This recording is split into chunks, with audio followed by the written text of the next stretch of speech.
Bora lá, vamos direto ao ponto com um tema que, olha, sempre está lá nas provas de perícia, traumatologia forense das explosões. A ideia aqui é fazer uma revisão rápida, focada, para garantir aqueles pontos que fazem toda a diferença na hora da aprovação. Então, a grande pergunta que o perito precisa responder e que com certeza pode cair na sua prova é essa aí. Como é que a gente organiza e interpreta aquele caos de lesões que uma explosão deixa para trás? É exatamente isso que a gente vai decifrar agora. Certo, vamos começar pelo começo. Bloco 1, conceitos gerais. Para entender as lesões, a gente precisa primeiro firmar a base, deixar os conceitos essenciais bem amarrados. A palavra-chave aqui é síndrome explosiva, ou o termo em inglês, blast injury. O importante é não pensar nisso como um ferimento só, mas sim como um conjunto de traumas. E o que causa isso é a expansão super rápida dos gases que cria uma onda de choque poderosíssima, uma força invisível, mas nossa, devastadora. Nenhuma explosão é igual à outra, né? E a gravidade das lesões vai depender muito desses fatores que a gente está vendo. A distância é meio óbvia, mas o ambiente é um ponto crucial que as bancas de concurso amam cobrar. Uma explosão num lugar fechado é muito, mas muito mais letal. E vale lembrar, a água propaga a onda de choque com uma eficiência que chega a ser assustadora. Bloco 2. Classificação das lesões. Agora que a base está sólida, vamos para o coração do assunto. Essa classificação é a ferramenta que o perito usa para ler a cena do evento. É um sistema com 4 categorias que a gente precisa dominar para a prova. As lesões primárias são talvez as mais contraintuitivas. Elas são causadas pela passagem da onda de pressão pelo corpo. Pensa nessa onda como um soco invisível, que afeta principalmente onde tem ar, ou seja, os órgãos ocos. O tímpano rompe, os pulmões sangram, os intestinos podem perfurar. E um detalhe super importante, muitas vezes por fora a vítima pode não ter nenhuma lesão aparente. Já as lesões secundárias são bem mais fáceis de visualizar. São os danos causados por tudo que é arremessado pela explosão. Pedaço da bomba, prego, parafuso, vidro, concreto, tudo isso vira projétil. O padrão daquelas múltiplas feridas perfurantes no corpo pode até ajudar o perito a entender qual era a posição da vítima em relação ao centro da explosão.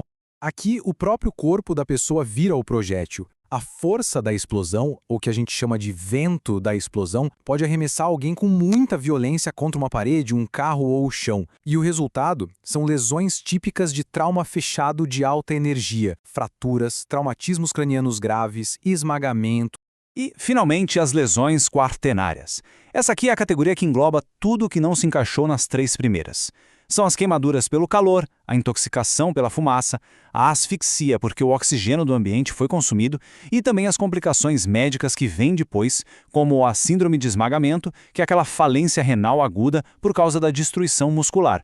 Bloco 3. Ponto-chave para a perícia. Ok, já passamos pela teoria. Mas e aí, como isso funciona na prática? Vamos ver como essa classificação vira uma ferramenta poderosa nas mãos do legista. Então, o ponto crucial é isto. A classificação não é só para dar nome às lesões, sabe? Ela é a chave para a gente conseguir reconstruir o que aconteceu. A presença de lesões primárias graves, por exemplo, sugere que a vítima estava perto e talvez num ambiente fechado. A ausência delas, mas com um monte de lesão secundária, já conta outra história. Cada tipo de lesão é uma peça do quebra-cabeça. E este slide aqui ilustra um ponto clássico de prova. Fiquem de olho nisso. Em um ambiente aberto, a onda de choque se expande e perde força. Mas num lugar fechado, tipo um ônibus ou uma sala, a onda bate nas paredes, reflete, se multiplica. A mesma explosão vira algo imensamente mais destrutivo, e as lesões primárias, aquelas da onda de pressão, ficam muito mais graves. Olha só como isso se traduz num laudo. A linguagem é direta, objetiva, o perito descreve o que vê e já classifica. As feridas dos estilhaços são secundárias, as fraturas terciárias. E a combinação desses achados permite concluir a dinâmica. A vítima foi atingida pelos estilhaços e depois foi arremessada contra alguma coisa. A perícia vai contando a história do evento. Bloco 4. Revisão final. Chegamos na reta final. É a hora de consolidar tudo para a prova. Este é o resumo para a gente fixar os conceitos de vez e não ter mais dúvida. Vamos lá, checklist na tela, modo turbo. Primária é a onda de pressão, o foco são os órgãos com ar. Secundária são os estilhaços, as múltiplas perfurações. Terciária é o corpo voando, resultando em trauma contuso. E quaternária é todo o resto. Fogo, fumaça, química, simples, direto e reto. E para dar aquela ajuda para a memória na hora do aperto, que estão os mnemônicos. Para a primária, a gente pode pensar em pressão onde passa vento. Para a secundária, são os estilhaços, essa é fácil. Na terciária, o corpo tropica e tromba. E na quaternária, é o que sobrou.